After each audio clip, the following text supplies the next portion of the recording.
கடந்த காலங்களில் பொதுஜன பிரமுன ஊடாக தேர்தலில் போட்டியிட்டு ஒரு இராஜாங்க அமைச்சராக வந்திருந்த நீங்கள் தற்போது ரணில் விக்ரமசிங்கவுக்கு ஆதரவு வழங்குவதாக தெரிவிச்சிருக்கிறீங்க. அப்போது நீங்கள் மஹிந்த ராஜபக்ச குடும்பத்து அரசியலிருந்து விலகிவிட்டீர்களா? ஏற்கனவே நான் ஒரு விஷயத்தை உங்களுக்கு தெளிவாக சொன்னால், முற்போக்கு தமிழர் கழகம் முன்னாள் ஜனாதிபதி கோட்டபய ராஜபக்ச அவர்களுக்கு நாங்கள் ஆதரவு வழங்கும் பொழுது முற்போக்கு தமிழர் கழகம் என்ற அடிப்படையில் நாங்கள் ஒரு ஆதரவை வழங்கினோம். அதன் பிற்பாடும் பார்லிமென்ற தேர்தலிலே நாங்கள் 8 தமிழர்களை முன்னிறுத்தி ஒரு மொத்தமாகவே தமிழர்களாக நாங்கள் முற்போக்கு தமிழர்களாக பொதுஜன பிரமுனையிலே நாங்கள் போட்டியிட்டோம். அதிலே பொதுஜன பிரமுனை கட்சியின் உறுப்புரிமை பெற்றவர்கள் இருந்தார்கள். எங்களை போன்று முற்போக்கு தமிழர்களத்தைச் சேர்ந்தவர்கள் நாங்கள் 2 பேர் போட்டியிட்டு அதை வெற்றிட்டோம். 2018 நாங்கள் ஒரு தனித்துவமான ஒரு கழகமாக செயற்பட்டு கொண்டு வருகிறோம். இந்த சூழலில் உங்களுக்கு தெரியும், நாட்டின் பொருளாதார வீழ்ச்சி ஏற்பட்ட போது 3 விதமான அரசியல் வாதிகளை நாங்கள் பார்க்கக்கூடிய அந்த ஒன்று, நாட்டை விட்டு சிலர் ஓடினார்கள், சிலர் நாட்டுக்குள்ளே ஒழித்தார்கள், சிலர் பொருளாதார வீழ்ச்சியின் போது நாட்டை பொறுப்பெடுக்க யாரும் முன்வரவில்லை. அந்த சூழலிலே தற்போதைய ஜனாதிபதி ரணில் விக்ரமசிங்கே தானாக முன்வந்து இந்த நாட்டை பொறுப்படுத்தால் அவர் பல பிரச்சனைகளுக்கு முகம் கொடுத்தார். உங்களுக்கு தெரியும், அவருடைய வீடு எரிக்கப்பட்டது, பல அவருடைய பெருமதியான சொத்துக்கள், அவருடைய புத்தகங்கள், பெருமதியான புத்தகங்கள் பல அவர் எரிக்கப்பட்டு பல பிரச்சனைகளை அவர் முகம் கொடுத்தார். ஆனால் அவர் பொறுப்படுத்தி இந்த குறிப்பிட்ட காலத்துக்குள்ள இந்த நாட்டை முடிந்தளவு முன்பிருந்த நிலைமையை விட உங்களுக்கு தெரியும் ஒரு சரியான ஒரு நிலைமைக்கு ஓரளவு கொண்டு வந்து இன்னும் பல முன்னேற்றகரமான செயற்பாடு இடம்பெறவும். இந்த சூழலில் நாங்கள் ஜனாதிபதி ரணில் விக்ரமசிங்கே அவர்கள், தற்போதைய ஜனாதிபதி கூட உத்தியோகபூர்வமாக நான் தான் ஜனாதிபதி வேட்பாளர் அறிவிக்கவில்லை. ஆனால் முற்போக்கு தமிழர் கழகம் அடிப்படையில் நான் மாத்திரம் கழக உயர்மட்ட குழு அனைவரும் நாங்கள் தீர்மானிப்போம். எல்லா ஒவ்வொரு கட்சிகளும் உத்தியோகபூர்வமாக ஜனாதிபதி வேட்பாளர் அறிவித்த பிற்பாடு நாங்கள் தீர்க்கமான முடிவை அறிவிப்போம். இருந்தாலும் ஒரு விடயத்தை தெளிவாக சொல்றேன், இந்த நாட்டை ஒரு மோசமான ஒரு சூழலில் இருந்து கொண்டு வந்தவர் ரணில் விக்ரமசிங்கே. அவர் கூட இன்னும் தான் ஜனாதிபதி வேட்பாளராக இல்லையா அறிவிக்கவில்லை. இன்னும் சில நாட்களில் அந்த அறிவிப்பு வந்த பிற்பாடு எங்களுடைய நிலைப்பாட்டை நாங்கள் அறிவிக்கிறோம். பாராளுமன்றத்தை கலைக்கப் போவதாக இன்றைய நாளில் செய்திகள் வெளியாக கொண்டிருக்கிறது. ஜனாதிபதி அதுக்கு முயற்சி எடுப்பதாக தெரிவிக்கப்படுது. இதை பார்க்குறீங்க? இல்லை, இது தொடர்பாக நானும் சில இணையதளங்கள், சில சமூக வலைத்தளங்களில் இவ்வாறான செய்திகளை பார்த்தேன். ஆனால் அது உத்தியோகபூர்வமான தகவல் அல்ல. ஆனால் ஒவ்வொருவரும் எழுந்தமானாக இந்த கருத்துக்கள் தெரிவிக்கப்படுகிறது. அரசாங்க தரப்பிலோ ஜனாதிபதி தரப்பிலோ இது சம்பந்தமான உத்தியோகபூர்வமான எந்த ஒரு தகவலும் எங்களுக்கு அறிவிக்கப்படவில்லை. அதே நேரத்தில் வருகின்ற திங்கட்கிழமை கூட பாராளுமன்றத்தில் ஆளுங்கட்சி உறுப்பினர்களுக்கான கூட்டம் ஜனாதிபதி தலைமையிலே வருகிற திங்கள் 5 மணிக்கு ஒழுங்குபடுத்தப்பட்டிருக்கிறது.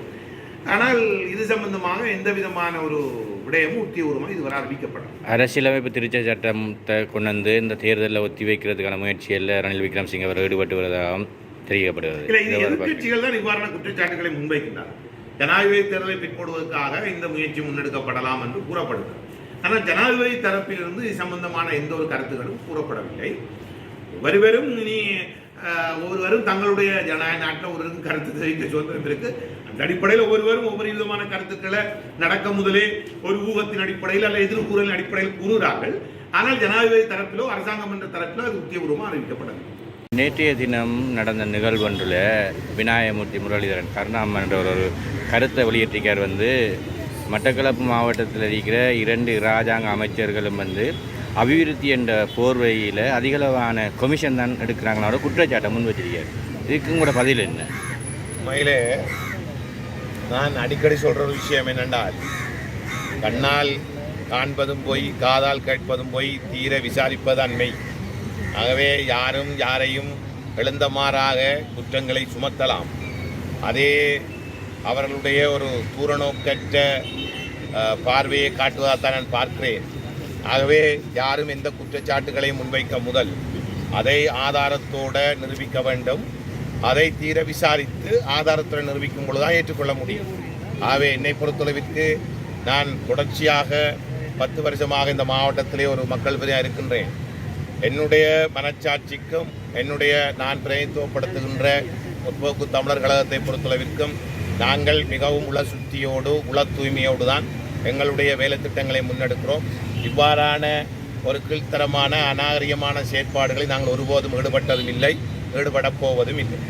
இன்றைக்கு தெரியும் ஜனாதிபதி தேர்தல் ஒன்று வரப்போகுது என்று பேசப்பட்டு வருகின்ற நிலையில் ஒரு தனிநபர் வந்து ஜனாதிபதி தேர்தலை ஒத்தி வைப்பதற்கான ஒரு வழக்கு தாக்கல் செய்து இன்றைக்கு அதை தீர்ப்பும் வழங்க இருக்குது. இந்த நிலைப்பாடை வந்து ஜனாதிபதி மறைமுகமாக செய்வதாக ஒரு குற்றச்சாட்டு இருக்குது. இந்த ஜனாதிபதி செயலை நீங்கள் எவ்வாறு பார்க்குறீங்க? உண்மையிலே ஜனாதிபதி தேர்தல் நாட்டினுடைய அரசியலமைப்பின் பிரகாரம் 5 வருடம் இன்னும் சில மாதங்களில் வாரங்களிலே நிறைவு பெற இருக்கிறது. இந்த வருஷத்திலே ஜனாதிபதி தேர்தல் நடத்தப்பட வேண்டும். ஆனால் அது சட்டப்படி நடைபெற வேண்டும் என்று நாங்கள் எதிர்பார்க்கிறோம். ஆனால் அதிலே சில பிரச்சனைகள் இருப்பதாக ஏற்கனவே 6 வருடம் இருந்தது, பிற்பாடு 5 வருடம் ஆக்கப்பட்டது. அதிலே சரியான தெளிவில்லை. ஆகவே சரியான தெளிவுபடுத்தலை நீதிமன்றம் வழங்க வேண்டும் என்று ஒரு தனிநபர் வழக்கு தாக்கலை கொடுத்திருக்கிறார். இன்னும் அது வழக்கு எடுக்கப்பட்டிருக்கிறது. இன்றைய சம்பந்தமான நீதிபதிகளை சம்பந்தமாக கலந்துரையாடி நான் நினைக்கிறேன் சரியான ஒரு தீர்ப்பை அல்லது சரியான ஒரு விடயத்தை சொல்வார்கள் நினைக்கின்றேன். ஆகவே அது நீதிமன்றத்துக்கு சென்றபடினால் எனக்கு அது தொடர்பான கருத்துக்களை தெரிவிக்க முடியாது. இருந்தாலும் தற்போது இருக்கிற நிலவரத்தின் பிரகாரம் ஜனாதிபதியும் அரசாங்கம் என்ற அடிப்படையில் இந்த வருடம் ஜனாதிபதி தேர்தல் நடத்த வேண்டும் என்பதுதான் இணக்கப்பாடு இருக்கிறது. எது எவ்வாறாக இருப்பினும் நாம் பொறுத்திருந்து பார்க்க வேண்டும் என்ன நடக்கும் என்று. ஜனாதிபதியும் அதே கருத்தைத்தான் வலியுறுத்துகிறார், இந்த வருடத்துக்குள் ஜனாதிபதி நடத்த வேண்டும் என்று. இதற்கிடையில் இப்படியான ஒரு விடயம் செல்கிறது. இன்னும் ஓரிரு நாட்களில் அது சம்பந்தமாக முழுமையாக தெரிய வரும்.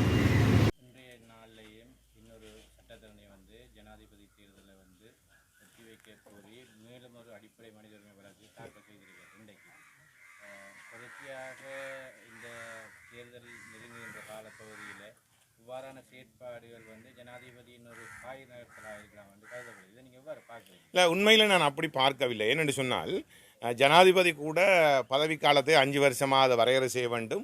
5 வருடம் நிறைவு வர்ற கட்டம் வந்திருக்கிறது. அரசியலமைப்பின் பிரகாரம் 5 வருஷத்துக்குள்ள இந்த 5 வருஷம் முடிவில் இந்த தேர்தல் நடத்தப்பட வேண்டும் என்ற விடயத்திலே அவர் இணக்கப்பாட்டோடு இருக்கிறார். அவர் இதுவரை எந்த மாறுபட்ட கருத்துக்களையும் தெரிவித்ததாக நான் அறியலை. அந்த அடிப்படையிலே ஒரு சில தனிப்பட்ட நபர்கள் இவ்வாறான வழக்குகளை முன்வைக்கின்றார்கள்.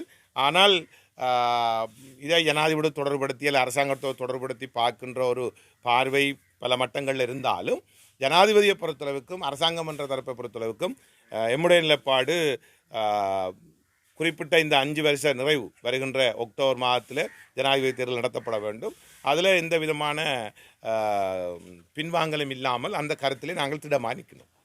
பொதுஜன பெரமுன கட்சியின் பிரதான ஜனாதிபதி வேட்பாளராக மேலும் ரணில் விக்ரமசிங்கே அவர்களுக்கு வழங்கலாம் என்ற பரவலான கருத்து முன்வைக்கப்படுகிறது. ஆனால் உண்மையிலே என்னென்னு சொன்னால் பொதுஜன பெரமுன உண்மையிலே உத்தியபூர்வமாக தங்களுடைய கட்சி சார்ந்து ஒரு ஜனாதிபதி வேட்பாளரை இதுவரை முன்னிறுத்தவில்லை. இரண்டாவது, பொதுஜன பெரமுன கட்சியில் இருக்கின்றதான உயர்மட்ட குழுவைச் சேர்ந்தவர்களுடைய கருத்துக்களை நான் அண்மித்த காலமாக அவதானித்து வருகின்றேன். மேடைகளிலும் சரி அல்லது பொது நிகழ்வுகளிலும் சரி, அதாவது தாங்கள் ரணில் விக்ரமசிங்கே அவர்களுக்கு ஆதரவு வழங்குவதான கருத்துக்களை தான் அவர்கள் கூறிக்கொண்டு வருகிறார்கள். ஆனால் இதுவரை நான் நினைக்கிறேன் பொதுஜன பெரமுன கட்சி சார்பாக இதுவரை இறுதி முடிவுகள் எட்டப்படாத சூழல் இருக்கிறது. அவ்வாறான ஒரு சூழல் இருந்தாலும் ரணில் விக்ரமசிங்கே அவர்களுக்கு தான் ஆதரவு வழங்க வேண்டும் என்ற கருத்து அந்த கட்சி சார்ந்த உயர்மட்ட குழு உறுப்பினரிடம் காணப்படுகிறது. இருந்தாலும் இதுவரை இறுதி முடிவுகள் எட்டப்படவில்லை உத்தியோகபூர்வமாக. உண்மையிலே நான் உங்களுக்கு தெரியும், விடுதலை புலி இயக்கத்தை விட்டு பிரிந்ததன் பிற்பாடு நான் எதுவிதத்திலையும் ஈடுபடாமல் நான் எனது பாட்டில் இந்தியாவுக்கு சென்று ஒதுங்கியிருந்தேன். என்றால் இந்த யுத்தத்தில் ஈடுபடக்கூடாது என்பதற்காக. ஆகவே தற்பொழுது பிள்ளையான் அவர்கள் கூறிய கருத்து உண்மையிலே ஒரு பாரதூரமான கருத்து. பிரிந்து வந்த பிறகு அவருக்கு என்னத்துக்கு ஆயுதம் தேவைப்பட்டது, ஏபியினரிடம் அவருக்கு சென்று ஆயுதம் கேட்டபடியாக தான் அவர் வழங்கியிருக்க வேண்டும். அவை இதில் இருதரப்பையும் தீர விசாரிக்க வேண்டும். என்றால் இந்த ஆயுதங்கள் யாருக்காக பயன்படுத்தப்பட்டது அல்ல யாருக்கு எதிராக பயன்படுத்தப்பட்டது என்றால் இடைக்காலங்களிலே பல கொலைகள் இடம்பெற்றது. யோசப்பராஜங்க உட்பட ரவிராஜ் உட்பட நிறைய கொலைகள் இடம்பெற்றது. அவை இது ஏபிஆர் வழங்கிய ஆயுதத்தால் நடந்ததா அல்லது என்ன பிரச்சனை என்பதை இதில் ஆராய வேண்டும். ஏனென்றால் பிரிந்து சென்ற பிற்பாடு நான் ஒருவரையும் நான் ஊக்கப்படுத்தவில்லை ஆயுத போராட்டத்தில் ஈடுபடுங்கள் என்று. அவ்வாறான சந்தர்ப்பத்தில் ராஜாங்க அமைச்சர் ஒரு பொறுப்பு வாய்ந்த அமைச்சில் இருந்து கொண்டு இவ்வாறான கருத்தை கூறியிருப்பது என்பது உண்மையிலே தீர விசாரிக்க வேண்டிய ஒரு விடயம்.